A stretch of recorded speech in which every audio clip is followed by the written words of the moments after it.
Hey guys, Jeremy here at True Motion. For today's video tutorial, we're going to be going over knee pain. We're going to be going over myofascial release technique and a mobility drill. Now it's crucial to understand that most people that are listing knee pain tend to have overactive quadriceps. This really stems from dysfunctional movement patterns. More often than not, it tends to stem from really just sitting down. We live very sedentary lifestyles, and when it comes to our locomotion, we're really not dealing with the influences from environmental trauma.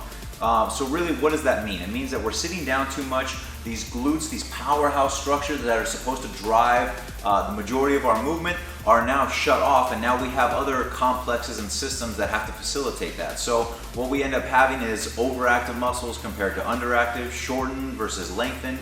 And really, in this case, what we're going to be talking about are the quadriceps, specifically the rectus femoris, and how overactive and tight it can get. So we are going to be going through the myofascial release technique to help alleviate any of that tightness, help lubricate and drive some more lubrication back into that tissue. And then we're going to be going over a mobility drill. Now this is crucial to understand because it's not enough to just disengage some of that overactivity. We need to start firing up the more functional and efficient systems.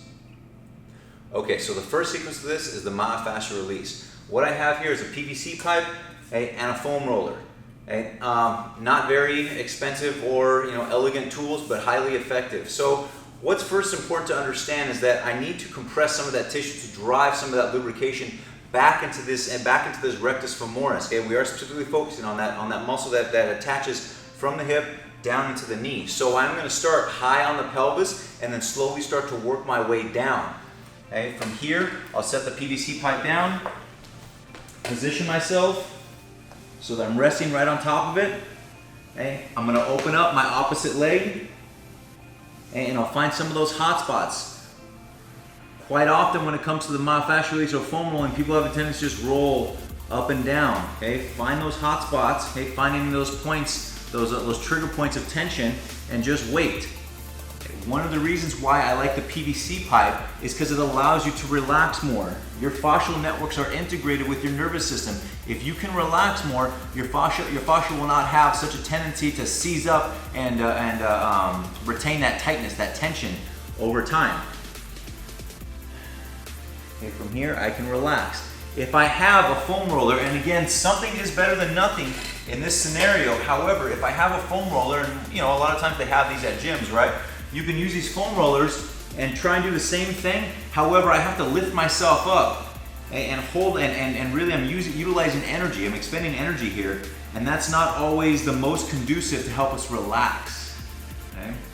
Breath is also another key component here. Exhaling, not seizing up, pressurizing. And a lot of times this can be sensitive for a lot of individuals. You may have to work your way up to the PVC pipe. Be wary of what kind of flooring you're on. Clearly a carpet's going to feel a little less invasive. Okay. And how long are we doing this for? 2 to 5 minutes might be a general recommendation. Sometimes you can spend 10, 15 minutes. Don't be so caught up in trying to get instant results. Clearly we are a people of instant gratification, but at the end of the day, some things take some due diligence and we need to take our time. Okay, so myofascial release first. And this is going to be most influential in people that are suffering from knee pain. Again, overactive quadriceps, very tight quadriceps.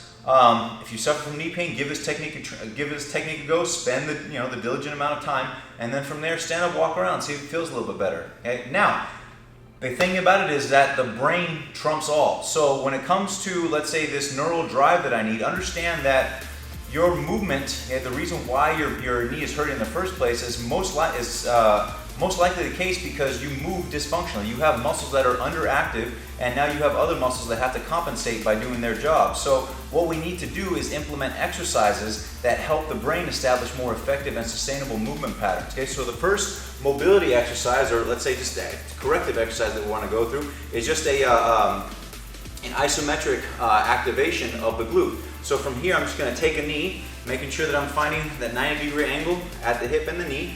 Okay, and from here, I'm slowly but surely going to start eliciting a pull off of my front heel. Maybe even combining that with a little bit of an active, conscious squeezing of the glute. Okay, this just opens the gateway to help that brain potentiate these fibers here in the glute.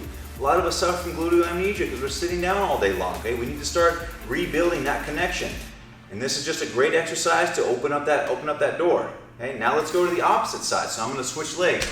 Now when I say opposite side, I don't mean the opposite foot. I actually mean working the hip now. Okay, I'm going to work on trying to establish this reflexive tension, okay, regain some loaded elasticity in the front of my hip here by working this posterior tilt and this tailbone tuck off of my down knee side. Okay?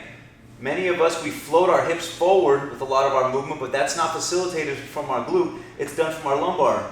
Okay? Kettlebell swings, straight leg deadlifts, squats, all day long I'm seeing people compress this thoracolumbar fascia. Okay? What we need to work on doing is posteriorly tilting, activating this gluteal fiber. Make sure when you start this, your knee is underneath your hip, okay? Not behind it. Okay? You're going to lose some of that range of motion when you try activating this. It's going to be a lot of lumbar. Okay? And you really run the risk of straining some of these connective tissues down by the knee. Okay? So work this posterior tilt. See if you can tailbone tuck hard enough to get some tension and elasticity, elastic tension off of the front of the hip. All right, guys, really hope you enjoyed this video. There's going to be a lot more to come. Be sure to like our page and subscribe to our channel to make sure that you're staying up to date with some of our newest content. Always appreciate the likes, always appreciate the shares. This is Jaron Baruman at TrueMotion. Thank you very much.